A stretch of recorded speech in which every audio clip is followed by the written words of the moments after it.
বিশ্বনবীর বাড়িতে গিয়ে সালাম দিলেন আল্লাহ রসুলকে। সালাম দেওয়ার সঙ্গে সঙ্গে বিশ্বনবী সাল্লাল্লাহু আলাইহি ওয়াসাল্লাম অনুমতি দিলেন, ওমর ভিতরে প্রবেশ করো। ভিতরে প্রবেশ করলেন ওমর। দুই চোখের কোনা দিয়ে পানি পড়তেছিল। নবীজি ডাক দেবেন, ওমর রে, তুমি যখন আমার কাছে আসতে আমি কখনোই তো তোমার কান্না ভেজা চোখ দেখি নাই, কি হয়েছে বলো তো দেখি। ডাক দে বললেন, ইয়া রাসূলুল্লাহ, আমার কান্নার কারণ হলো একটা যুবক সাহাবীকে নিয়ে এসেছি, তার কান্নার ভঙ্গিমা দেখে আমি কেঁদে ফেলেছি। আমি তারে নিয়ে আসছি, সে নাকি বড় গুনাহ করেছে, অনুমতি দিলে নিয়ে আসতে পারি। কয় নিয়ে আসো। বাইরে আসলেন ওমর, বললেন যাও রসুলকে গুনার কথা বলো। দৌড়ে গিয়ে রসুলের পায়ের কাছে পড়লেন আর বললেন, ইয়া রাসূলুল্লাহ, ইয়া হাবিবাল্লাহ, আমি বড় গুনাহগার হয়েছি। নবীজি বললেন, তুমি না আমার হাত ধরে কালেমা পড়ে মুসলমান হয়েছ। কয় তারপরে গুনার কথা মনে হইলে মনে হয় হয়তো আমি মাপ পাবো না। নবীজি বললেন, তোমার গুনাহটা কি আকাশের চাইতে বড় নাকি? কয় তার চেয়ে বড়। কয় তোমার গুনাহ কি জমিনের চাইতেও বেশি বড়? কয় তার চেয়েও বড়। নবীজি বললেন, সাগর মহাসাগরের ফেনার মতো নাকি? কয় তার চেয়েও বড়। নবীজি বললেন, হাল আশরাকতা বিল্লাহ, তুমি কি শিরকিয়াতের মতো গুনাহ করেছো নাকি? কয় তার চেয়ে বড় গুনাহ করেছি। নবী বললেন, হাল কতালতা নাফসান, তুমি কি মানুষ হত্যা করার মতো অপরাধ করেছো নাকি? কয় তার চেয়েও বড় গুনাহ করেছি। নবীজি বললেন, তাহলে তোমার গুনাহটা কি বলো দেখি। মুসলমান ভাইরা রে, লোকটা তখন গুনার কথা বলা শুরু করলো।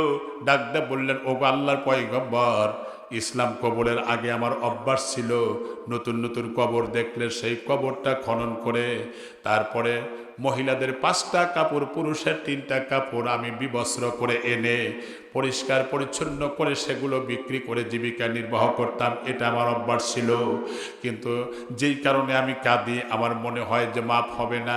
আমার এক বন্ধু ডাক দিয়ে বলল, ভাই রে, একজন আনসারি মহিলা মারা গেছে আজকে আসরে নামাজের পরে। আমি তখন অর্ধরাতের পরে আমি সেই কবরস্থানে চলে গেলাম। এরপরে কবরস্থানে যাওয়ার পরে আমি সেই কবর থেকে মাটিগুলো সরালাম, যা যা আছে সরাইয়া একদম পরিষ্কার করলাম। আমার ভিতরে তো কোনো ভয় কোনো কাজ করে নাই। ওই মুহূর্তে আমি কবরের মধ্যে নামলাম, ওই মহিলার শরীর থেকে কাপড়গুলো খুলে নিয়ে আসতেছিলাম। এমন সময় কে যেন আমার কানে কানে বলল, এরে আল্লাহর বান্দা, জীবনে বহু মহিলা দেখেছো, এত সুন্দরী মহিলা দেখো নাই, একটু ভালো করে দেখে নাও। আমি ওই মুহূর্তে পিছনের দিকে তাকালাম, দেখলাম কবরটা জল জল করতেছে। তারপর আমি চলে আসতেছিলাম। আমার কানে কানে বলল, এর আল্লাহর বান্দা, মরা হইলে কি হবে? অন্তত পক্ষে মরা মহিলার সাথে যৌন তৃপ্তি লাভ করে যা, নাউজুবিল্লাহ পড়েন। এরপরে আল্লাহর নবী, আমি আমার ডান হাত দিয়ে ডান দিকে আমি কাপড় ছুঁড়ে মারলাম। এরপরে আমি যখন কবরের ভিতরে নামলাম, ওগো আল্লাহর পয়গম্বর, আনসারি ওই মহিলার সাথে আমি যৌন তৃপ্তি লাভ করে যখন চলে আসতাম, কে যেন আওয়াজ দেয় বলে, এরে আল্লাহর বান্দাই কবরস্থানে অসংখ্য মানুষের মধ্যে বেইজ্জতি করে গেলি। হাসরের ময়দানে আমাকে অসংখ্য মানুষের সামনে তুই তো আমাকে নাপাক করে উঠার ব্যবস্থা করে গেলি, তোর কি আল্লাহর ভয় নাই? ওগো আল্লাহর নবী, এখনো ওই কথাটা আমার স্মৃতিপটে ভেসে ওঠে, আমি অস্থিরতায় পড়ে যাই। নবীজি বললেন, সত্যি তো, তুমি বড় গুনাহ করেছো। এ কথা বলা মাত্রই লোকটা নবীর বাড়ি থেকে দৌড়া বের হয়ে চলে গেলেন। টানা 1 দিন না 2 দিন নয়, টানা সুদীর্ঘ 40 দিন পর্যন্ত কাঁদলেন, তওবা করলেন। এরপরে কাঁদলেন আর তওবা করলেন। আমার ভাইরা, 40 দিন পরে আল্লাহ পাক জিব্রাইলকে পাঠিয়ে দিলেন, যাও জিব্রাইল, আমার নবীকে 3টা প্রশ্ন করো। জিব্রাইল আগমন করলেন, সালাম দিলেন আর বললেন, ইয়া রাসূলুল্লাহ, আল্লাহ পাক আপনাকে 3টা প্রশ্ন করেছেন। 1 নম্বর প্রশ্ন হলো, সৃষ্টিকর্তা আপনি না আল্লাহ? কয় আল্লাহই তো সৃষ্টিকর্তা। 2 নম্বর, রিজিকদাতা আপনি না আল্লাহ? কয় আল্লাহই তো রিজিকদাতা। 3 নম্বর, মাফ করনেওয়ালা আপনি না আল্লাহ? কয় আল্লাহই তো মাফ করনেওয়ালা। কয় দেখেন মনে পড়ে কিনা, 40 দিন আগে গুনার কথা বলতে গিয়া কান্নায় ভেঙে পড়েছিলেন। ওই যে লোকটা 40 দিন পর্যন্ত তওবা করলেন, ইস্তেগফার পড়লেন, কাঁদলেন, আল্লাহ রাব্বুল আলামিন তার দোয়াটা কবুল করেছেন, তওবা কবুল করেছেন। সুবহানাল্লাহ পড়েন। আল্লাহ পাক চান আপনি ওই ব্যক্তিকে ডেকে এনে তারপরে সুসংবাদ দেন। এরপরে যখন কোন জায়গায় আছে জিব্রাইল তাও বলে দিলেন। সাহাবীরা সেখান থেকে নিয়ে আসলেন। আল্লাহ রসুল মুস্কি হাসি দিয়ে তার সুসংবাদটা দিয়ে দিলেন। আল্লাহ পাক বলেন ফাকুল তুস্তাগফিরু রাব্বাকুম ইন্নাহু কানা গফফারা। ও নবী আপনি বলে দেন, মানুষ অন্যায় করেছে, অহংকার করেছে, দাম্ভিকতা করেছে, ওই লোকেরা অন্যায় করেছে, তওবা করে যদি ইসলামের দিকে ফিরে আসে, দ্বীনের পথে ফিরে আসে, আমি আল্লাহ তো মাফ করনেওয়ালা। قل يا عبادي الذين أسرفوا على أنفسهم لا تقنطوا من رحمة الله। আল্লাহ তো বলেছেন, হে নবী আপনি বলে দেন, নিজের নফসের উপরে জুলুম করেছো, তোমরা আমি আল্লাহর রহমত থেকে নিরাশ হইও না। ইন্নাল্লাহা ইয়াগফিরুয যুনুবা জামিআ, আমি তো আল্লাহ মাফ করনেওয়ালা। ইন্নাহু হুয়াল গফুরুর রহিম। আল্লাহু আকবার বলেন।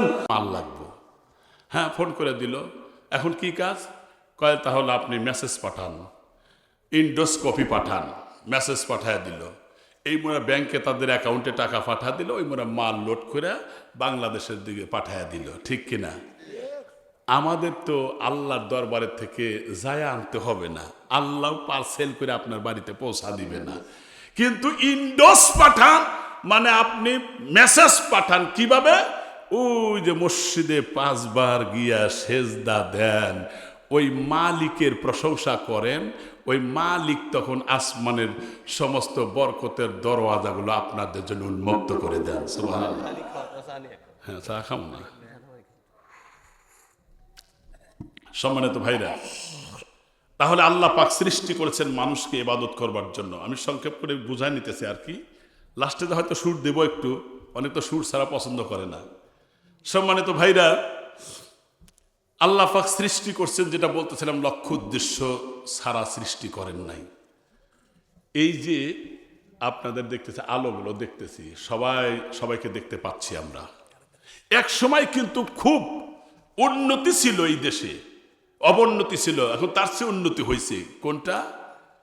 আমি ছোটবেলায় দেখেছি যে আগে আমরা নিজেরাও পড়তাম বাতি লাগায়া, কেরোসিন দিয়া বাতি লাগায়া লেখাপড়া করতাম, তখন তো বিদ্যুৎ ছিল না, ঠিক না? মুসলমান ভাইরা আমার কথাটা ভালো করে বুঝবেন। আগের সময় বাতি লাগায় লেখাপড়া করতাম, তাও যদি প্রচন্ড বাতাসে ধাক্কা লাগতো ওই মুহূর্তে বাতিটা নিভে যেত। এখন তো আর সে ব্যবস্থা নাই, সুইচ দিলে পারে রং বেরঙের বাতি জ্বলে। আগে এমন অবস্থা ছিল, আগে পাখা বা ফ্যান ছিল না, কিন্তু ছোটবেলায় আমিও যেটা করেছিলাম, একটা বাঁশ, চিকন বাঁশ রশি লাগাইয়া তার উপরে কাঁথা রেখে এদিকে টান পেরে ফেরে আমরা বাতাস নিতাম। এখন তো তার চেয়ে উন্নত হয়েছে, কারণ প্রচণ্ড গরমের দিনে যখন সুইচ দেন তখন এয়ার কন্ডিশন, প্রচণ্ড গরমের মধ্যেও ঠান্ডা হয়ে যায়, আগের চাইতে উন্নত হয়েছে। ছোটবেলায় দেখতাম মেয়েরা পাটায় বাটত, মরিচ বাটত, পেঁয়াজ বাটত, এখন আর এগুলো বাটা লাগে না, ব্যালেন্ডারের মধ্যে দিয়ে সুইচ দিলে পরে এগুলো হয়ে যায়। তাহলে ওটার চেয়ে উন্নত হয়েছে, ঠিক কিনা? শুধু তাই না মুসলমান ভাইরা, আগে তো দেখতাম মহিলারা খড়ি দিয়া লাকড়ি দিয়া জাল দিত, ভাত রান্না করত, নিবে গেলে পরে ফুয়াইতে গেলে তার 2 চোখ দিয়ে পানি ঝরঝর করে দরবিগলিত ভাবে পড়তো। আজকে আর সে ব্যবস্থাও নাই, কারণ উন্নতির শিখরে চলে গেছে। কারণ হলো রাইস কুকারের মধ্যে চাউল আর পানি দিয়া সুইচ দিলি ভাত এখন হয়ে যায়, এখন আর খড়ি লাকড়িও লাগে না, ঠিক কিনা? সব দিক থেকেই উন্নতি হয়েছে, কিন্তু আজকে মানুষের সম্পর্কের অবনতি হয়েছে, ঠিক কিনা? এক ভাই আর এক ভাইয়ের সাথে মিল নাই, এক গ্রাম আর এক গ্রামের সাথে মিল নাই, এক আলেম আর এক আলেমের সাথে না, আমরা 2 ভাই কুল মিল আছি, এক আলেম আর এক আলেমের সাথে মিল নাই। আমার ভাইরা, বাবার সাথে তার ছেলের মিল নাই, ছেলের সাথে বাবার মিল নাই, ভাই ভাইয়ের সাথে মিল নাই। এগুলোকে আমি মিথ্যা কথা বলতেছি? কারণ সব উন্নতি হয়েছে, কিন্তু ইমানের দিক থেকে অবনতি হয়েছে, ঠিক না বেটি? আমার অবজারভেশনে ধরা পড়ছে 2টা কারণ অবনতির, 2টা কারণ। কারণ রহমত আনয়ন করে যেই ফেরেশতা, সেই ফেরেশতাকে বাধা দিয়েছি আমরাই। কিভাবে? ছোটবেলায় দেখেছি আমার মা চাষিরা, দাদিকেও দেখছি, সকালবেলা ফজরের নামাজ পড়ে তারপরে কোরআন শরীফ তেলাওয়াত না করা পর্যন্ত তাদের কর্মেই ঢোকে নাই, ঠিক কিনা? কারণ যেই ঘরে কোরআন তেলাওয়াত হয় সে ঘরে আল্লাহর রহমত নাজিল হয়। সুবহানাল্লাহ পড়েন। তো আজকে তো ঘরে তেলাওয়াত নাই, তেলাওয়াত হবে কি দিয়ে? দেখেন, আজকে ঘরে তেলাওয়াতের পরিবর্তে তেলাওয়াত করলে রহমত আসে, আর তেলাওয়াত হওয়ার পরিবর্তে ঘরের মধ্যে শয়তানের বাক্স লাগায়া খালি সিরিয়াল দেখে। এটা শয়তান গজব নিয়ে আসে, ঠিক কিনা? এই কারণে যদি কারেন্ট না থাকে রাত্রে, সকালে আবার কাজা আদায় করে, এগুলো দেখে। তার মানে যে ঘরে ছবি চলে, নাটক চলে, পূর্ণদৈর্ঘ্য ছায়া ছবি চলে, যেই ঘরের মধ্যে সিরিয়াল চলে, সেই ঘরে কখনো আল্লাহর রহমত আসতে পারে না, ঠিক কিনা? ধরে করে আর গজব আনায়ন করে যে শয়তান, শয়তানের বাক্স এর মধ্যে ঢুকাইছি, যার কারণে রহমত নাই ঘরের মধ্যে। আগের মেয়েদেরকে দেখছি স্বামী আর স্ত্রী বাপ মার সামনে কখনো এক জায়গায় দাঁড়া থেকে লজ্জার কারণে কথাই বলে নাই।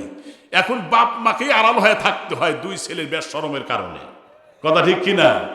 সতর খোলা থাকে মেয়েদের, সতর খোলা থাকলে সেখানে রহমতের ফেরেশতার আগমন হয় না।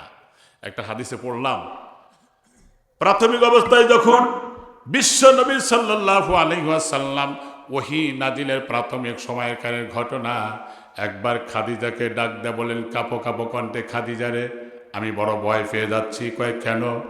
কয় আমি যেদিকে তাকাই লক্ষ্য করে দেখি কে যেন আমার দিকে তীক্ষ্ণ দৃষ্টিতে তাকিয়ে আছে, বামে তাকালেও পাই, সামনে পিছনেও পাই। খাদিজা ডাক দেয়া বললেন, ওগো রহমতে আলম, আল্লাহর পয়গম্বর একটু ভালো করে লক্ষ্য করেন তো, এখন দেখা যায় নাকি? তিনি তাকায় দেখলেন, হ্যাঁ দেখা যায়। আমি তো ভয় পেয়ে যাই ওই মুহূর্তে। আম্মাদান খাদিজা ডাক দেয়া বললেন, একটু আমার কোলের মধ্যে বসেন হে রসুল। আল্লাহ রসুল যখন কোলের মধ্যে বসলেন, এরপরে খাদিজা তার সতরটা খুলে দিলেন, মাথার চুলটা বের করলেন, এরপরে কাপড়টা সরাইয়া দিলেন, ডাক দেয়া বললেন, ওগো আল্লাহর পয়গম্বর দেখেন তো এখন দেখা যায় নাকি? এবার ডাক দেয়া কয়, না এখন তো আর দেখা যায় না। খাদিজা বললেন, এবার আপনি আমার কোলের মধ্যে থেকে ওঠেন। খাদিজা আমার মাথায় কাপড় দিয়ে ডাকলেন, সতর ডাকলেন, দেখেন তো এখন দেখা যায় কিনা? কয় হ্যাঁ এখন দেখা যায়। আম্মাদান খাদিজা ডাক দেয়া বললেন, ওগো আল্লাহর পয়গম্বর আপনার ভয় নাই, টেনশন করার কোনো কারণ নাই, কারণ আমি যখন সতর খুললাম তখন দেখা যায় না, আর যখন সতর ডাকি তখন দেখা যায়। এটা হচ্ছে আল্লাহ রব্বুল আলামিনের রহমতের ফেরেশতা, ধরে কোন সুবহানাল্লাহ। কারণ যেখানে সতর খোলা থাকে সেখানে রহমতের ফেরেশতার আগমন হয় না, এটা হাদিস। কিন্তু আজকে আমাদের ঘরের মধ্যেও বাড়ির মধ্যেও সতর খোলা থাকে। মা বোনদের দৃষ্টি আকর্ষণ করে বলছি, যারা পর্দার আড়ালে আছেন, যে মেয়েটা মাথার চুল খুলে বেপর্দায় রাস্তাঘাটে চলে, ওই মহিলাটা জাহান্নামে চলে যাবে। আমি পড়লাম, সেদিনও পড়তে পড়তে পাইলাম, যেই মহিলা মাথার চুল খুলে বেপর্দায় চলে, রাস্তাঘাটে চলে, ওই চুলগুলোকে আল্লাহ তাআলা বিষাক্ত সাপে পরিণত করবেন, ওটা গলায় ফেঁসিয়ে ধ্বংসন করতে থাকবে। তাহলে চুল যারা, এটা তো আপনার সৌন্দর্য, আপনার জীবন, আপনার যৌবন সবটুকুই উপভোগ করার মালিক আপনার স্বামী, ঠিক কিনা? কিন্তু আপনার তো এই অধিকার দেওয়া হয় নাই, বেপর্দা হয়ে রাস্তা চলেন। আজকে যেই মেয়েটা পর্দায় চলে না, তার ছেলে মেয়েরাও তো পর্দা করতে পারবে না, ঠিক কিনা? শিক্ষা নিবে তো বাপ মা থেকে, আপনার পরিবার থেকেই শিক্ষা নিবে। যেভাবে গড়ে তুলবেন সেভাবেই গড়ে উঠবে, ঠিক কিনা? মুসলমান ভাইরা আমার কথাটা আরো ভালো করে বুঝবেন, কারণ আজকে সতর নাই। রসুল বলেছেন, যেই মেয়েটা মাথার চুল খুলে বেপর্দায় রাস্তাঘাটে চলে সেই মেয়েটা জাহান্নামে যাবে। 2 নম্বর, যেই মহিলাটা, রসুল বলেছেন যেই মহিলাটা স্বামীর সাথে তর্ক বিতর্ক করে এবং স্বামীকে অসম্মান করে, সে মেয়েটা জাহান্নামে যাবে। নাম্বার 3 হলো, যে মেয়েটা স্বামী থাকা সত্ত্বেও পর পুরুষের সাথে হাসি খুশি করে কথা বলে, পরকিয়া করে, সে জাহান্নামে যাবে। 4 নম্বর হলো, ওই মেয়েটা যে অপবিত্র হওয়ার পরেও পবিত্রতা অর্জন করতে আলসেমি করে, গরিমসি করে, ওই মেয়েটা জাহান্নামে যাবে। আর 4 নম্বর, যে মেয়েটা গীবত করে, ওই মেয়েটা জাহান্নামে যাবে। 5-6 নম্বর হলো ওই মেয়েটা জাহান্নামে যাবে যে অন্যের সুখ দেখে হিংসা করে আর দান করে খোটা দেয়। এই মেয়েটা জাহান্নামে যাবে। এই রোগগুলো আজকে মেয়েদের মধ্যে আছে না নাই? আছে, রোগগুলো মেয়েদের মধ্যে আছে। এটা পরিহার করেন। মা যদি ভালো হয় তাহলে খালি সন্তানই ভালো হয় না, একটা জাতি উপহার দিতে চেয়েছিলেন নেপোলিয়ান, ঠিক না? আমার বন্ধুগণ, এই জন্য মা বোনদের দৃষ্টি আকর্ষণ করে বলছি, আপনারা নিজে ভালো হন, নিজের আপনারা পরিচ্ছন্ন হন, নিজের আপনারা ইমানদারের কাতারে দাঁড়ায় যান। তাকওয়ার কথা তো আমার ভাই বলেই দিয়েছে। মুসলমান ভাইরা, জান্নাতে যাইতে হলে অন্তত 2টা শর্ত আপনাকে পূরণ করতেই হবে। কয়টা শর্ত? 2টা শর্ত। আচ্ছা, যখন মোটরসাইকেল নিয়ে যান অথবা গাড়ি নিয়ে যান, আমি আগে একবার উল্লাপাড়া গেলাম, রাস্তার মধ্যে অনেকে কয় হুজুর যায়েন না কেন? কয় মোবাইল কোড বসছে। মোবাইল কোড বসে না পুলিশরা? মোবাইল কোড বসছে। তো কইলাম যে কী করবে? কয় আপনার গাড়ির কাগজপত্র ঠিকঠাক আছে, ড্রাইভিং লাইসেন্স আছে? কইলাম না। তাহলে যায়েন না, ধরে মামলা দিতে পারে। গেলাম না, অন্য রাস্তায় গেলাম। তাহলে বোঝা গেল দুনিয়াতে মোবাইল কোড আছে। যদি গাড়ির কাগজ থাকে আর ড্রাইভিং লাইসেন্স থাকে তাহলে আর সমস্যা নাই। অনুরূপভাবে মানুষের মৃত্যুর পরে কবর, হাসর, মিজান, ফুলসিরাত যত জায়গা আছে প্রত্যেকটা জায়গায় ফেরেশতাদেরও মোবাইল কোড আছে। ওখানেও 2টা পেপারস দেখাতে হবে। দুনিয়ায় যেমন পুলিশকে 2টা পেপারস দেখান লাগে, ওখানেও 2টা পেপারস দেখান লাগবে। একটা হচ্ছে ঈমান আর একটা হচ্ছে নেক আমল। মনে থাকবে তো ইনশাআল্লাহ? আল্লাহ রাব্বুল আলামিন কোরআনুল কারীমের সূরা কাহফের 107 নম্বর আয়াতে আল্লাহ পাক বলে দিলেন, ইন্নাল্লাযীনা আমানু ওয়া আমিলুস সালিহাতি কানাত লাহুম জান্নাতুল ফিরদাউসি নুসুলা। আল্লাহু আকবার বলেন। আল্লাহ পাক ডাকতে বলেন, নিশ্চয় যারা ইমানদার আর সৎকর্মশীল, এই 2টা কোয়ালিটি সম্পন্ন মানুষ যারা হবে, তাদের জন্য জান্নাতুল ফিরদাউস ইস্তেকবাল জানাবে, অভ্যর্থনা জবাব জানাবে, থ্যাংক ইউ জানাবে। কাজ কয়টা জোরে বলেন? 2টা। 1 নম্বর হলো ঈমান, 1 নম্বর কি? আর 2 নম্বর হলো নেক আমল। ঈমান ছাড়া আমলের কোনো দাম নাই। খুব ভালো করে বুঝেন, লম্বা কথা বলবো না, কিন্তু ঈমান ছাড়া আমলের কোনো ভ্যালুয়েশন নেই। কারণ আমলের দাম পাইতে হলে আগে ঈমান আনতে হবে। ঈমানের কোয়ালিটি এখানে 6টা। কয়টা? 6টা। 1 নম্বর আল্লাহর প্রতি ঈমান। কার প্রতি? আমি কিন্তু সংক্ষেপ করে ওয়াজগুলো মানে সাইজ করে নিয়ে আসতেছি, খুব খেয়াল করবেন। আল্লাহর প্রতি ঈমান, ওই যে আমানতু বিল্লাহি ওয়া মালাইকাতিহি ওয়া কুতুবিহি, জানেন না এটা? আল্লাহর প্রতি, তারপর ফেরেশতাদের প্রতি, আসমানি কিতাব সমূহের প্রতি, নবী রাসূলদের প্রতি, পরকালের প্রতি, তাকদীরের প্রতি। এই 6টা হচ্ছে ঈমানের মূল। এই 6টার মধ্যে যদি আপনি 5টাকে বিশ্বাস করেন, একটাকে বাইপাস করেন, আপনি ঈমানের পূর্ণাঙ্গ স্বাদ পাবেন না। আর 2য় নম্বর হচ্ছে, ঈমান যদি আপনার থাকে, ঈমানের পাওয়ার হলো 1। পাওয়ার কত? 1। ঈমান আনার পরে যদি একটা নেক আমল করেন, 1-এর ডাইনে যদি একটা সৈন্য বসান, কয় হইল? 10। আর একটা নেক আমল করলেন, আর একটা সৈন্য দিলে কত? 100। আর একটা হইলে 1000, আর একটা হইলে 10,000। সংখ্যা 1 যদি থাকে, ডান সাইডের সৈন্যর দাম বাড়ে, ঠিক কিনা? তো ঈমান যদি থাকে, নেক আমলের দাম বাড়ে। ঈমান নাই, 100 বার যদি সৈন্য দেন, তার কোনো দাম, এই তো বুঝেছেন আপনারা। আর ঈমানদার যদি হয়, তাহলে ওই ব্যক্তির বন্ধু হবে কে?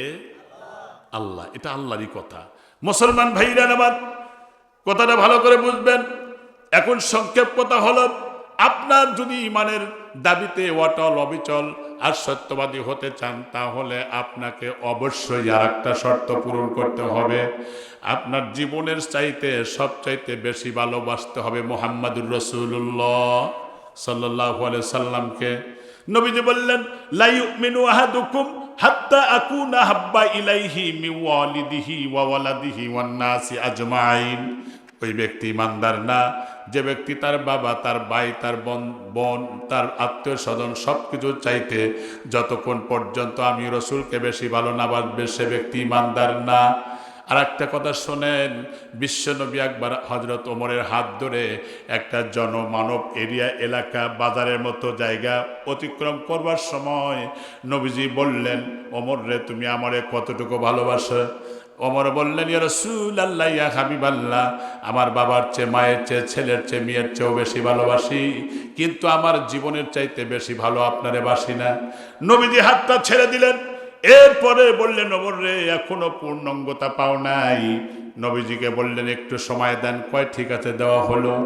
এরপরে কিছুক্ষণ পরে ডাক দেয়া বললেন, হুজুর এবার আমি আপনাকে আমার জীবনের চাইতেও বেশি ভালোবাসি। মুসলমান ভাইরা, আমার বাবাজিরা, এটাও তো গেল। আর কোরআনের আয়াত দিয়ে আপনি প্রমাণ করেন। আমার আল্লাহ কোরআনুল কারীমের সূরা তাওবার 24 নম্বর আয়াতে বলে দিলেন, কুল ইন কানা আবাউকুম ওয়া আবনাউকুম ওয়া ইখওয়ানুকুম ওয়া আসওয়াজুকুম ওয়া আশিরাতুকুম ওয়া আমওয়ালুন ইqtaraftumuha ওয়া তিজারাতুন তাকশাউনা কাসাদাহা ওয়া মাসাকিনু তারদাউনাহা আহাব্বা ইলাইকুম মিনাল্লাহ, আল্লাহু আকবার, আহাব্বা ইলাইকুম মিনাল্লাহি ওয়া রাসূলিহি ওয়া জিহাদিন ফি সাবিলিহি ফাতারাব্বাসু হাত্তা ইয়াতিয়াল্লাহু বিআমরিহি ওয়াল্লাহু লা ইয়াহদিল কওমাল ফাসিকিন। আল্লাহু আকবার বলেন। আল্লাহ পাক বলেন, হে নবী আপনি বলে দেন, তোমার বাবার চেয়ে, ছেলের চেয়ে, মেয়ের চেয়ে, স্ত্রীর চাইতে, ব্যবসা বাণিজ্যের চাইতে যে ব্যবসার লস হওয়ার আশঙ্কা করো, এবং তোমার ঘর দুয়ারের চাইতে এই যে জমিগুলা মাপতে গিয়া যদি আধার জমি ছুটে যায়, অন্যর দখলে চলে যায়, এই জমির মোহাব্বতে মানুষ খুনাখুনিও করে, কথা ঠিক কিনা? তাহলে জমি জমার চাইতে, বাবার চেয়ে, ছেলের চেয়ে, মেয়ের চেয়ে, এরপরে সম্পদের চাইতে, অর্জিত সম্পদের চাইতে, ব্যবসার চাইতে, ঘর দুয়ারের চাইতে, দুনিয়ার সমস্ত কিছুর চাইতে যতক্ষণ পর্যন্ত আমি আল্লাহ, আমার রসুল আর জিহাদ ফি সাবিলিল্লাহকে বেশি ভালো না বাসবে, ফাতারাব্বাসু, অপেক্ষা করো, হাত্তা ইয়াতিয়াল্লাহু বিআমরিহি, আল্লাহর গজব আযাবের অপেক্ষা করতে থাকো। তার মানে জীবনের সবচেয়ে বেশি ভালোবাসতে হবে আল্লাহকে, ঠিক কিনা? সবচেয়ে বেশি ভালোবাসতে হবে রসুলকে। কারে? সবচেয়ে বেশি ভালোবাসতে হবে জিহাদ ফি সাবিলিল্লাহকে।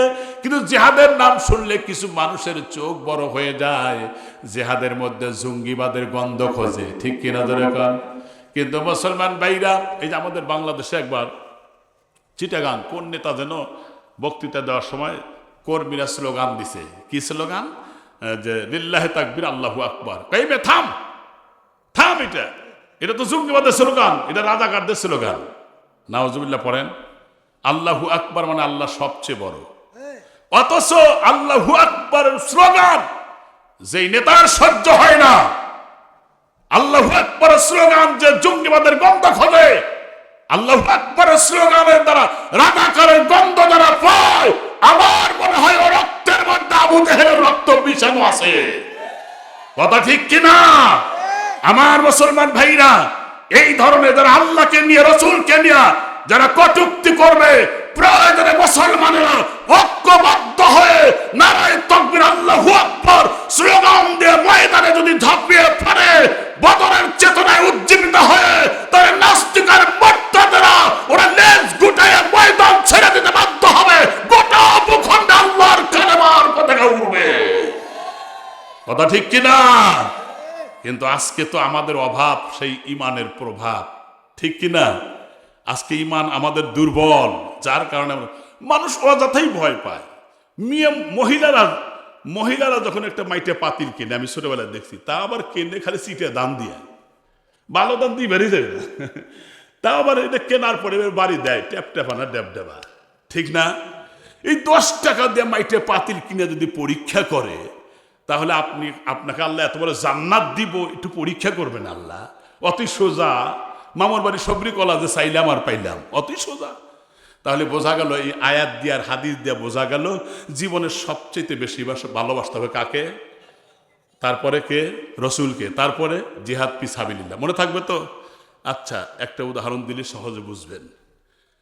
ধরেন আপনার বউ, একের বাংলায় করে, খাস বাংলা আঞ্চলিক ভাষায় বললাম, আর আপনার কন্যা, তাও কন্যাটা ব্যাচেলার, অবিবাহিতা, আপনার অনুমতি নিয়ে কুটুম্ব বা আত্মীয় বাড়ি যেতেছে।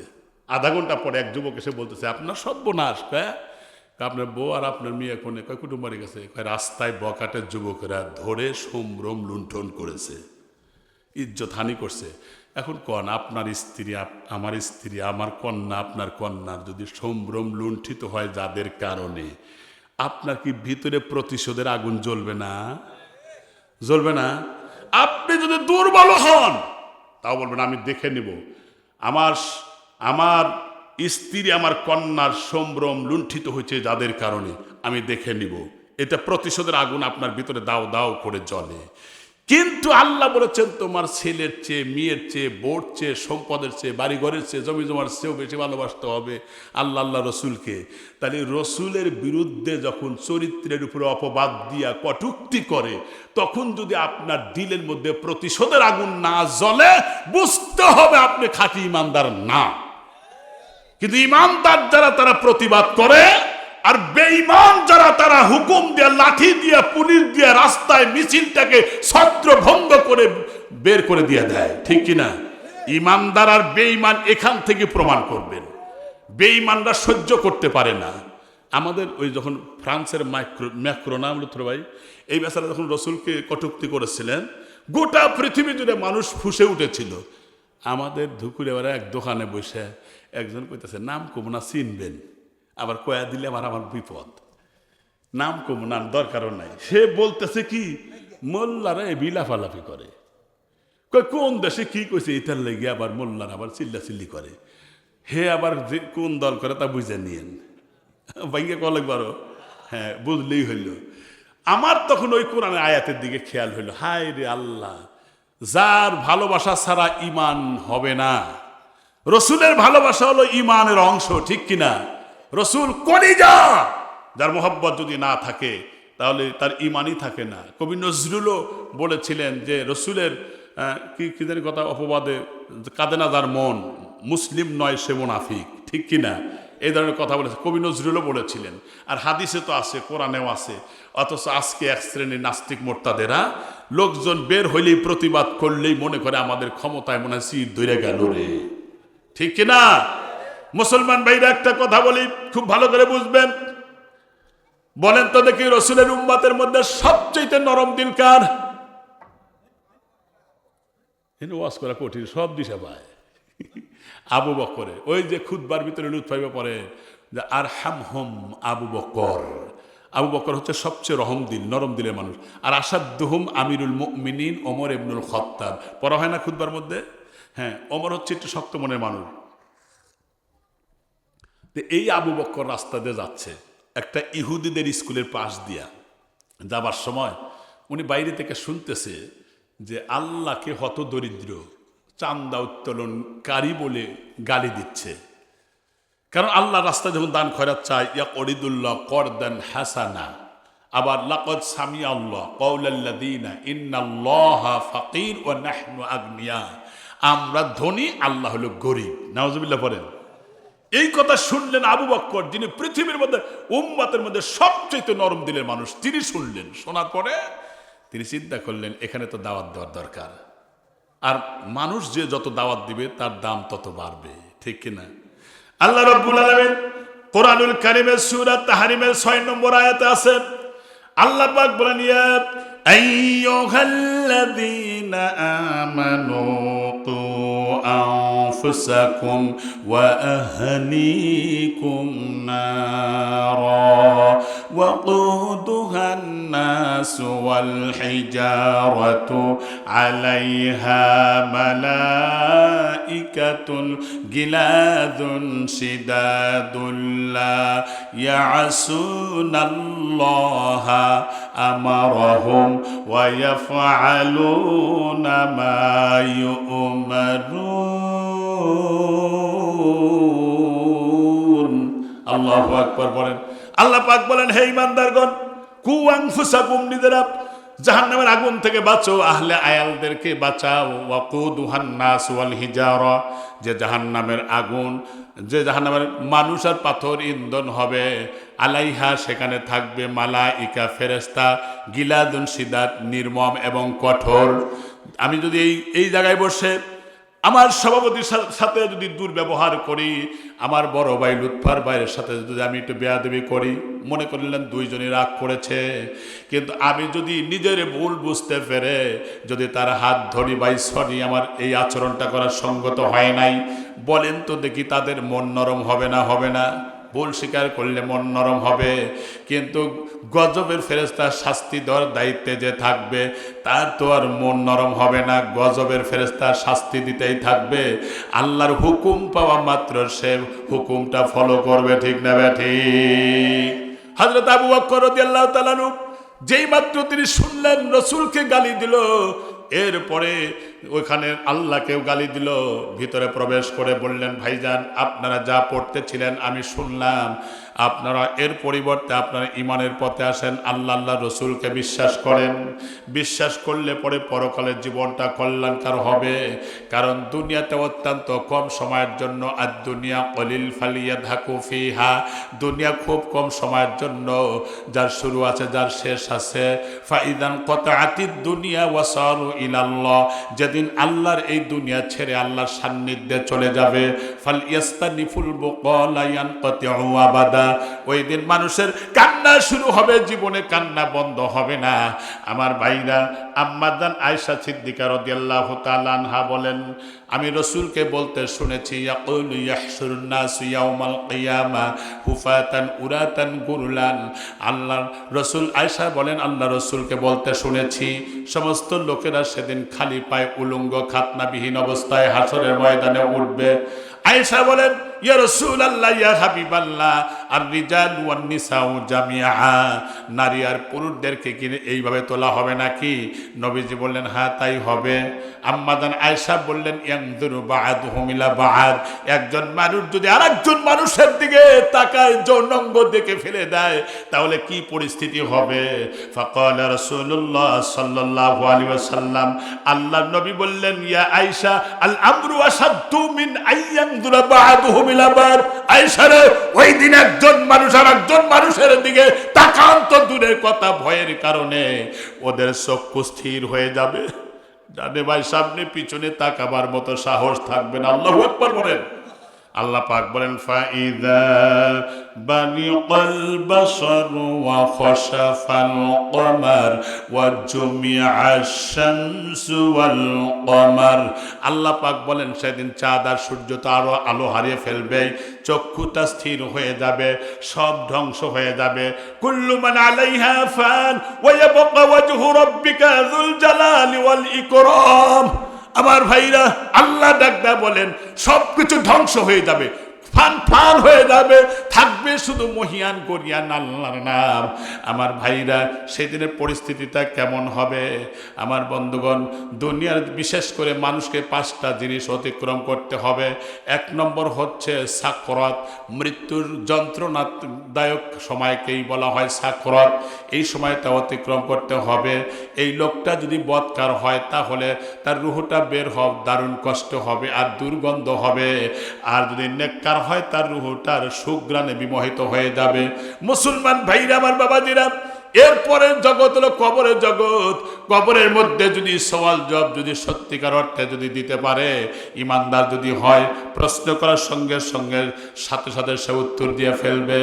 এরপরে জবাব হবে, আবশিরু বিল জান্নাহ ওয়া আলবিসুহু বিল জান্নাহ, জান্নাতের সুসংবাদ গ্রহণ করো, জান্নাতের পোশাক পরিধান করে দাও। নামকা নাওমাতুল উরুশি লা ইয়াউমাল কিয়ামা, কিয়ামত পর্যন্ত তুমি আরামে ঘুমায় যাও। আমার ভাইরা, নেককার ব্যক্তিরা ঘুমায় যাবে, বদকার ব্যক্তিদের জন্য মরণের পর থেকে কিয়ামত শুরু হয়ে যাবে, গুরি শুরু হয়ে যাবে। মুসলমান, কল্যাণপুর মবুপুরের সর্বতুলসীর মুসলমানেরা শুনে রাখো ভালো করে, আমার মুসলমান ভাইরা, কবর কিন্তু ছাড় দিবে না, ঠিক কিনা? আমার ভাইরা, আল্লাহ রাব্বুল আলামিন বলেন, যেদিন সিংহায় ফুৎকার দেওয়া হবে, পুনরায় যখন আবার সেই পুনরুত্থান দিবসে তোলা হবে, ওয়া নুফিখা ফিস সূর ফাইযা হুম মিনাল আজদাসি ইলা রাব্বিহিম ইয়াসিলুন। যেদিন সিংহায় ফুৎকার দেওয়া হবে, কবরের মধ্যে থেকে উঠে কবরের পাশে দাঁড়ায় ওরা বলবে, ইয়া ওয়াইলানা মান বাআসানা মিন মারকাদিনা, হায় দুর্ভাগ্য, কেবল একটু ঘুমাইছিলাম, কি আরামের ঘুম থেকে জাগা দিল। হাযা মা ওয়াদার রহমান ওয়া সাদাকাল মুরসালুন। রহমানুর রহিম আল্লাহ ওয়াদা দিয়েছেন, সুম্মা ইন্নাকুম ইয়াউমাল কিয়ামাতি তুবআসুন, কিয়ামত হবে, কোনো সন্দেহের অবকাশ নাই। এটা হলো সেই দিন আমার ভাইরা, যেই দিন লোকেরা উদ্ভ্রান্তের মতো মাতালের মতো ছোটাছুটি করবে।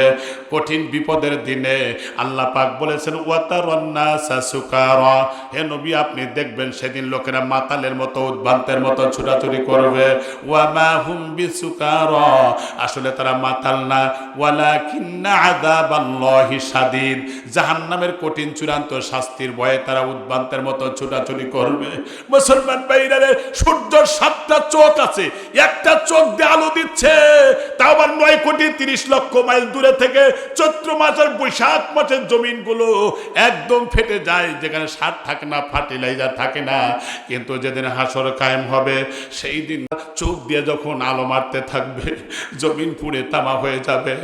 আমার ভাইরা, যেই দিন বাবা তার সন্তানকে পরিচয় দিবে না, সন্তান তার বাবাকে পরিচয় দিবে না, মা তার সন্তানকে পরিচয় দেবে না, ভাই ভাইকে পরিচয় দিবে না, ভয়ের কারণে আল্লাহ রাব্বুল আলামিন কুরআনুল কারীমের মধ্যে বললেন, ইয়াউমা ইয়াফিরুল মারউ মিন আখি ওয়া উম্মিহি ওয়া আবিহি ওয়া সাহিবাতিহি ওয়া বানি। আমার আল্লাহ পাক বলেন, সেই দিন তোমার বাবা, ভাই, বোন, আত্মীয় স্বজন কেউ পরিচয় দিবে না। একটা নেকির জন্যই অবস্থা হবে, একটা নেকির অভাবে জাহান্নামের অর্ডার হবে। ওই লোকটা আল্লাহকে ডাক দিয়ে বলবেন, রব্বুল আলামিন একটা নেকির জন্য জাহান্নামের অর্ডার দিলে আমাকে যদি একটু সময় দিতে, আমার বাপ মা সবাই তো এই হাসরে আছে। আল্লাহ বলবেন, বান্দা যা, তুই যদি একটা নেকি আনতে পারস তোরে মাফ করে দিব। বান্দা দৌড়াবে হাসরের দিকে। ওই মুহূর্তে আল্লাহ রব্বুল আলামিন তার ওই বাপ মা, তার আত্মীয় স্বজন, হিতাকাঙ্ক্ষী, গুণগ্রাহী যারা আছে সবাইকে যখন সামনে এনে হাজির করে দিবেন, ওই মুহূর্তে বলবেন, ও বাবা, একটা নেকির জন্য জাহান্নামে যাওয়া লাগতেছে, একটা নেকি দাও। দুনিয়ার জীবনে আমার তো কষ্ট সহ্য করো নাই। মা দুনিয়ার মধ্যে সবচাইতে সন্তানকে বেশি ভালোবাসে, কলিজা ছেড়ে ধর ডাক দে বলে, মা একটা নেকির জন্য জাহান্নামে যাওয়া লাগতেছে। তুমি না মা কত ভালোবাসছো, একটু অসুস্থ হলে মানত করেছো, রোজা রেখেছো, জানের বদলে জান সদকা পর্যন্ত করেছো। মা আমি জাহান্নামে যাইতেছি, একটা নেকি আমারে দাও না। সেদিন মাও বলবে, সোকান সোকান, দূর হয়ে যাও, দূর হয়ে যাও, তুমি তো আমার সাথে তোমার কোনো পরিচয় নাই। ওই লোকটা যখন চলে আসতে থাকবে, একজন অপরিচিত লোক ডাক দেয়া বলবে, ভাই তুমি কেন এত ঘরমুক্ত হয়েছো? আমার তো বিচার হয়ে গেছে। একথা বলবে, একটা নেকির অভাবে জাহান্নামে যাওয়া লাগতেছে। ভাইজান, আমার জীবনে একটা নেকি আমি করেছি, সুতরাং আমি তো জান্নাতে যেতে পারবোই না, আমারটা নিয়ে অন্তত তুমি জান্নাতে চলে যাও। বান্দা চলে আসতে থাকবে, আল্লাহ পাক ডাক দেয়া বলবেন, তুমি কি পাইছো? কয় হ্যাঁ পাইছি। কয় যাও জান্নাতে চলে যাও। বান্দা জান্নাতের দরজার সামনে গিয়ে মন ভার করে দাঁড়িয়ে থাকবে। ওই মুহূর্তে আল্লাহ বলবেন, বান্দা কেন মন ভার করে দাঁড়িয়ে আছো? বান্দা বলবে, রব্বুল আলামিন তুমি তো বলেছো মা তাস্তাহি আনফুসুকুম, তুমি বলেছো জান্নাতীদের মন যা চাইবে তাই পাইবে, এটা তোমার ওয়াদা। ওমান আসদাকু মিনাল্লাহি কিলা, আল্লাহ তোমার ওয়াদার চেয়ে কার ওয়াদা বেশি সত্য হতে পারে? আল্লাহ তাআলা আমি আজকে চাই তোমার ওয়াদাটা পূরণ করো। কয় কি চাও? কয় যেই লোকটা একটা নেকি দিয়ে আমারে জান্নাতে যাওয়ার সুযোগ করে দিল, আল্লাহ তাআলা তুমি তাকেও জান্নাতে নাও, তাকে ছাড়া আমি জান্নাতে যাব না। আল্লাহ খুশি হয়ে বলবেন, ইনতালিকু আবদাইনি ইলাল জান্নাহ, যা বান্দা আমি দুইজনকে মাফ করে জান্নাত দিয়ে দিলাম। আল্লাহু আকবার বলেন। আমার মুসলমান ভাইরা, একটা নেকির অভাবে মানুষ অস্থিরতায়, বিষণ্ণতায় ভুগতে থাকবে, কেউ পরিচয় দিবে না, নাফসি নাফসি বলতে থাকবে। সেই কঠিন মুহূর্ত, আমি একটা কিতাবে পড়লাম, হাদিস সহিহ না জয়ীফ আমি এটা তাহাক্কিক করি নাই, তবে কোন কিতাবে জানি দেখলাম, রসুল যেই দিন মাকামে মাহমুদ, কাউসার যখন তার অধীনে এসে যাবে, আল্লাহ দিয়ে দিবেন, সেখানে স্বর্ণের চেয়ার থাকবে, ওখানে রসুল বসবেন। আল্লাহ বলবেন হুজুর হাবিব আপনি বসেন। রসুল বলবেন না আমি বসবো না। কেন বসবো না? কারণ আজকে আমার উম্মতেরা যদি জাহান্নামে যায় আর আমি যদি এখানে বসি, আমার এই বসার সার্থকতা নাই। আমার স্বচক্ষে আমার উম্মতের বিচার আমি মনিটরিং করতে চাই। সুবহানাল্লাহ বলেন।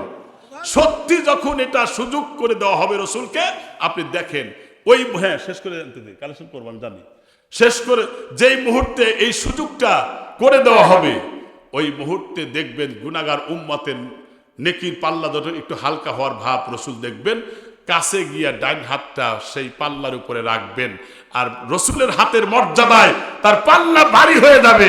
আল্লাহ পাক তাকে জান্নাতের ফয়সালা করবেন। সুবহানাল্লাহ বলেন। এত কঠিন বিপদের দিন, সেই দিন সামনে আছে না নাই? কবরে কিন্তু আমাদের যেতে হবে।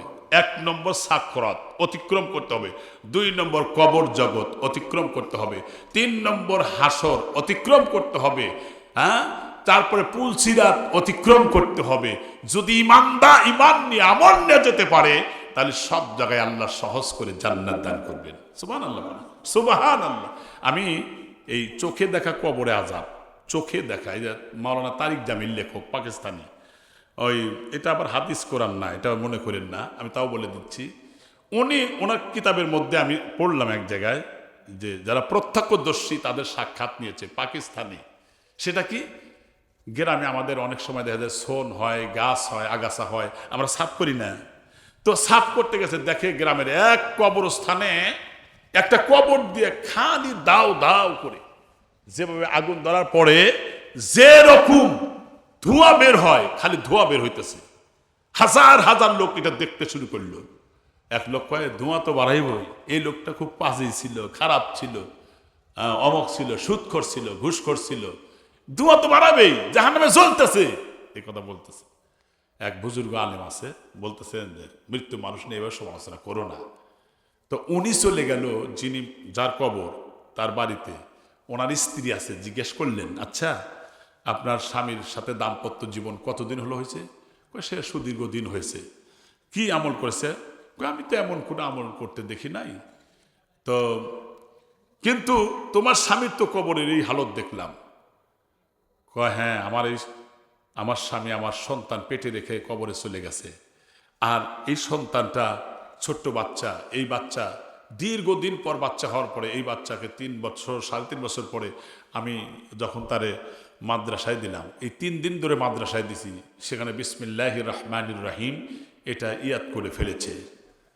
আচ্ছা, এরপরে এটা শুনে বাড়িতে আসলেন বুজুর্গ আলেম, ওই রাত্রে এশা নামাজ পড়ে, তারপরে তিনি সূরা ফাতিহার পরে আলাম নাশরাহ লাকা সদরক এই সূরাতে নামাজ পড়লেন। 2 রাকাত নামাজ পড়ে তিনি ডান কাতে শুয়ে আছেন, স্বপ্ন দেখতেছে যার কবরে ধোঁয়া বের হচ্ছিল, ওনার সাথে সাক্ষাৎ হয়ে গেছে।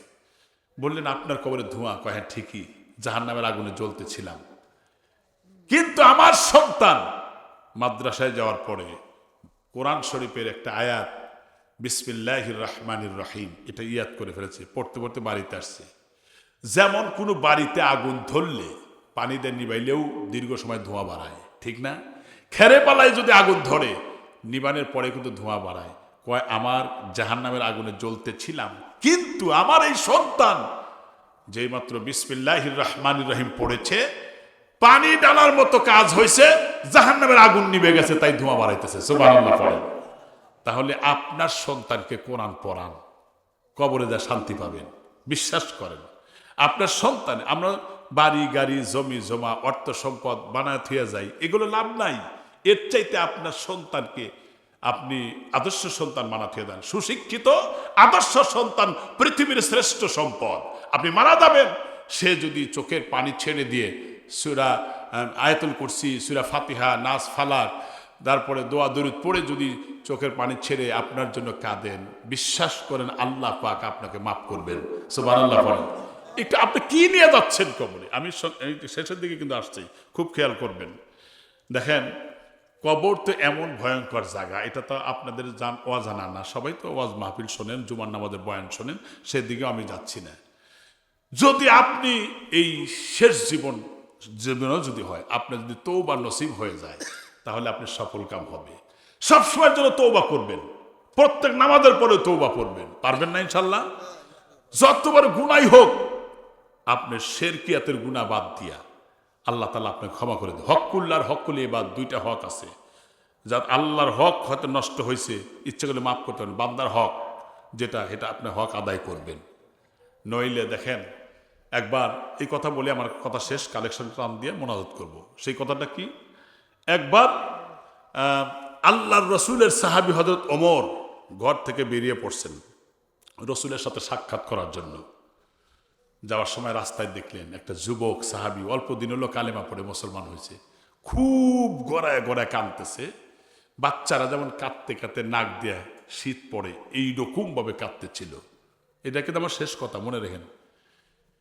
এরপরে এই লোকটার কান্নার ভঙ্গিমা দেখে হযরত ওমরও কেঁদে ফেললেন। বললেন, ভাই তুমি কাঁদছো কেন? আমি বড় গুনাহ করে ফেলছি, আমার তো ভয় হচ্ছে।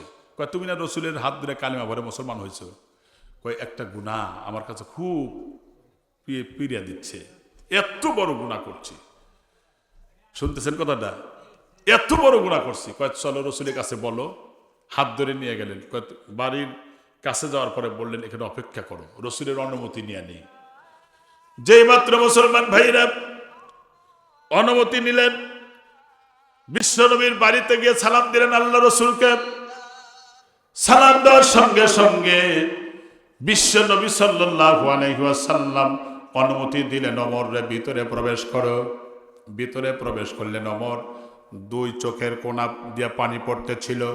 নবীজি ডাক দেবেন, ওমর রে, তুমি যখন আমার কাছে আসতে আমি কখনোই তো তোমার কান্না ভেজা চোখ দেখি নাই, কি হয়েছে বলো তো দেখি।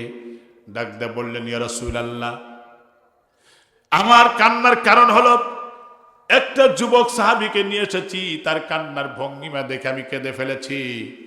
আমি তারে নিয়ে আসছি, সে নাকি বড় গুনাহ করেছে, অনুমতি দিলে নিয়ে আসতে পারি। নিয়ে আসো। বাইরে আসলেন ওমর, বললেন, যাও রসুলকে গুনার কথা বলো। দৌড়ে গিয়ে রসুলের পায়ের কাছে পড়লেন আর বললেন, ইয়া রাসূলুল্লাহ, ইয়া হাবিবাল্লাহ, আমি বড় গুনাহগার হয়েছি। নবীজি বললেন, তুমি না আমার হাত ধরে কালেমা পড়ে মুসলমান হয়েছো? তারপরে গুনার কথা মনে হইলে মনে হয় আমি হয়তো আমি মাপ পাবো না। নবীজি বললেন, তোমার গুনাহটা কি আকাশের চাইতে বড় নাকি? তার চেয়ে বড়। তোমার গুনাহ কি জমিনের চাইতেও বেশি বড়? তার চেয়েও বড়। নবীজি বললেন, সাগর মহাসাগরের ফেনার মতো নাকি? তার চেয়েও বড়। নবীজি বললেন, হাল আশরাকতা বিল্লাহ, তুমি কি শিরকিয়াতের মতো গুনাহ করেছো নাকি? তার চেয়ে বড় গুনাহ করেছি। নবী বললেন, হাল কতালতা নাফসান, তুমি কি মানুষ হত্যা করার মতো অপরাধ করেছো নাকি? তার চেয়েও বড় গুনাহ করেছি। নবীজি বললেন, তাহলে তোমার গুনাহটা কি বলো দেখি। মুসলমান ভাইরা, লোকটা তখন গুনার কথা বলা শুরু করলো। ডাকতে বললেন, ও আল্লাহর পয়গম্বর, ইসলাম কবরের আগে আমার অভ্যাস ছিল, নতুন নতুন কবর দেখলে সেই কবরটা খনন করে তারপরে মহিলাদের 5টা কাপড়, পুরুষের 3টা কাপড় আমি বিবস্ত্র করে এনে পরিষ্কার পরিচ্ছন্ন করে সেগুলো বিক্রি করে জীবিকা নির্বাহ করতাম। এটা আমার অভ্যাস ছিল। কিন্তু যেই কারণে আমি কাঁদি, আমার মনে হয় যে মাপ হবে না। আমার এক বন্ধু মদিনার, আমার এক বন্ধু ডাক দে বলল, ভাই রে, একজন আনসারি মহিলা মারা গেছে আজকে আসরে নামাজের পরে। আমি তখন অর্ধরাতের পরে আমি সেই কবরস্থানে চলে গেলাম। এরপরে কবরস্থানে যাওয়ার পরে আমি সেই কবর থেকে মাটিগুলো সরালাম, যা যা আছে সরাইয়া একদম পরিষ্কার করলাম। আমার ভিতরে তো কোনো ভয় কোনো কাজ করে নাই। ওই মুহূর্তে আমি কবরের মধ্যে নামলাম, ওই মহিলার শরীর থেকে কাপড়গুলো খুলে নিয়ে আসতেছিলাম। এমন সময় কে যেন আমার কানে কানে বলল, এরে আল্লাহর বান্দা, জীবনে বহু মহিলা দেখেছো, এত সুন্দরী মহিলা দেখো নাই, একটু ভালো করে দেখে নাও। আমি ওই মুহূর্তে পিছনের দিকে তাকালাম, দেখলাম কবরটা জল জল করতেছে। তারপর আমি চলে আসতেছিলাম। আমার কানে কানে বলল, এরে আল্লাহর বান্দা, মরা হইলে কি হবে? অন্তত পক্ষে মরা মহিলার সাথে যৌন তৃপ্তি লাভ করে যা, নাউজুবিল্লাহ পড়েন। এরপরে আল্লাহর নবী, আমি আমার ডান হাত দিয়ে ডান দিকে আমি কাপড়ের কাপড় ছুঁড়ে মারলাম। এরপরে আমি যখন কবরের ভিতরে নামলাম, ওগো আল্লাহর পয়গম্বর, আনসারি ওই মহিলার সাথে আমি যৌন তৃপ্তি লাভ করে যখন চলে আসতাম, কে যেন আওয়াজ দেয় বলে, এরে আল্লাহর বান্দাই কবরস্থানে অসংখ্য মানুষের মধ্যে বেইজ্জতি করে গেলি। হাসরের ময়দানে হাসরের ময়দানে আমাকে অসংখ্য মানুষের সামনে তুই তো আমাকে নাপাক করে উঠার ব্যবস্থা করে গেলি, তোর কি আল্লাহর ভয় নাই? ওগো আল্লাহর নবী, এখনো ওই কথাটা আমার স্মৃতিপটে ভেসে ওঠে, আমি অস্থিরতায় পড়ে যাই। নবীজি বললেন, সত্যি তো তুমি বড় গুনাহ করেছো। এ কথা বলা মাত্রই লোকটা নবীর বাড়ি থেকে দৌড়া বের হয়ে চলে গেলেন। টানা একদিন না দুদিন নয়, টানা সুদীর্ঘ 40 দিন পর্যন্ত কাঁদলেন, তওবা করলেন। এরপরে কাঁদলেন আর তওবা করলেন।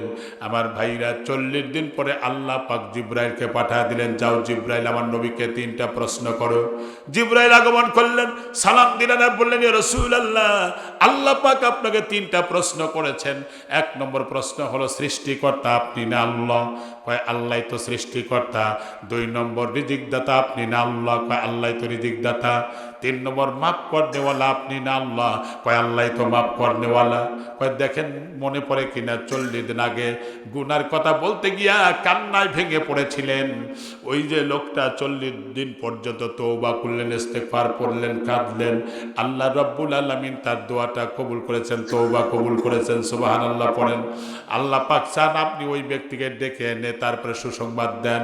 এরপরে যখন কোন জায়গায় আছে জিব্রাইল তাও বলে দিলেন, সাহাবীরা সেখান থেকে নিয়ে আসলেন। আল্লাহ রাসূল মুস্কি হাসি দিয়ে তার সুসংবাদটা দিয়ে দিলেন। আল্লাহ পাক বলেন, ফাকুলতুস্তাগফিরু রাব্বাকুম ইন্নাহু কানা গফফারা। ও নবী, আপনি বলে দেন, মানুষ অন্যায় করেছে, অহংকার করেছে, দাম্ভিকতা করেছে, ওই লোকেরা অন্যায় করেছে, তওবা করে যদি ইসলামের দিকে ফিরে আসে, দ্বীনের পথে ফিরে আসে, আমি আল্লাহ তো মাফ করনেওয়ালা। قل يا عبادي الذين أسرفوا على أنفسهم لا تقنطوا من رحمة الله। আল্লাহ তো বলেছেন, হে নবী আপনি বলে দেন, নিজের নফসের উপরে জুলুম করেছো তোমরা, আমি আল্লাহর রহমত থেকে নিরাশ হইও না। ইন্নাল্লাহা ইয়াগফিরুয যুনুবা জামিআ, আমি তো আল্লাহ মাফ করনেওয়ালা। ইন্নাহু হুয়াল গফুরুর রহিম। আল্লাহু আকবার বলেন। আল্লাহ পাক তো মাফ করনেওয়ালা। ও মুসলমান ভাইরা রে, পরিশেষে একটা হাদিস বলে আমার কথা শেষ। হাদিসটা হচ্ছে, আল্লাহ পাক যখন এই পৃথিবী সৃষ্টি করলেন, জমিন সৃষ্টি করলেন, দুনিয়া সৃষ্টি করার পরে ধুলতে শুরু করলো, ওই মুহূর্তে আল্লাহ পাক পাহাড় সৃষ্টি করলেন, পৃথিবী শান্ত হয়ে গেল। ওই মুহূর্তে ফেরেশতারা ডাক দেয়, বলেন, আল্লাহ পাহাড়ের চাইতে কি শক্তিশালী জিনিস আছে নাকি? আল্লাহ বলেন, হ্যাঁ আছে, পাহাড়ের চেয়ে শক্তিশালী জিনিস হলো লোহা। আল্লাহ পাক বলেন লোহা। ফেরেশতা বলেন, আল্লাহ লোহার চেয়ে শক্তিশালী জিনিস কি আছে? কয় আছে, সেটা হলো আগুন। কারণ আগুনের মধ্যে লোহা দিলে তারপরে পিটায়া যেদিকে খুশি সেদিকে নেওয়া যায়। ফেরেশতারা বললেন, আল্লাহ লোহার আগুনের চেয়ে শক্তিশালী জিনিস কি? আল্লাহ বললেন, সেটা হলো পানি।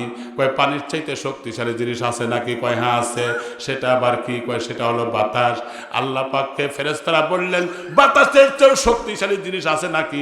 আল্লাহ বলেন, আছে। সেটা হলো আমার আদম সন্তান, যারা এক হাত দিয়ে দান করে আর এক হাত টেরও পায় না। এর চাইতে বড় শক্তিশালী আর কিছু হয় না। বুখারী হাদিসে আছে, রাসূল বলেছেন, যেই ব্যক্তি দান করে তার জীবনের গুনাহ কাফফারা হয়ে যায়। 2 নম্বর, যেই লোকটা দান করে তার মালে বরকত হয়। 3 নম্বর, যেই লোকটা দান করে আরশে ছায়ায় তার আশ্রয় হয়। 4 নম্বর, ভয়ঙ্কর মৃত্যুর হাত থেকে আল্লাহ হেফাজত করেন। as-সাকিউ হাবিবুল্লাহ, যারা দান করে তারা আল্লাহর বন্ধু। করিবুম মিনাল জান্নাহ বাঈদুম মিনান নার, জান্নাতের নিকটে জাহান্নাম থেকে দূরে। as-সাদাকাতু তারুদ্দুল বালা, দান খয়রাত করলে আল্লাহ বালা মুসিবত দূর করে দেয়। আপনারা অনেক টাকা আমার বড় ভাইয়ের কাছে দিয়েছেন, আমি তো একবারে মাহরুম হব না। নগদ নাই, বাকি লেখা দেন, ধান দেন, গম দেন, যে যা পারেন মেহেরবানি করে। অনেকের আব্বা নাই, মা নাই, মা বাপ দুনিয়া থেকে যাদের বিদায় হয়ে গেছে, আজকে শুধু তারা দোয়ার মুহতাজ। সেই জন্য আপনারা মা বাবার রুহের মাগফিরাত কামনা করেন, বাপ মার বন্ধু বান্ধবদের সাথে ভালো আচরণ করেন, মাঝে মধ্যে কবরের পাশে যাবেন, পরকালে কথা স্মরণ হবে।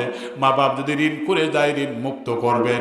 কোন ভাই আছেন দেখি 10টা মানুষের কাছে 1000 করে টাকা চাই, 10 জন 10,000 দিবেন।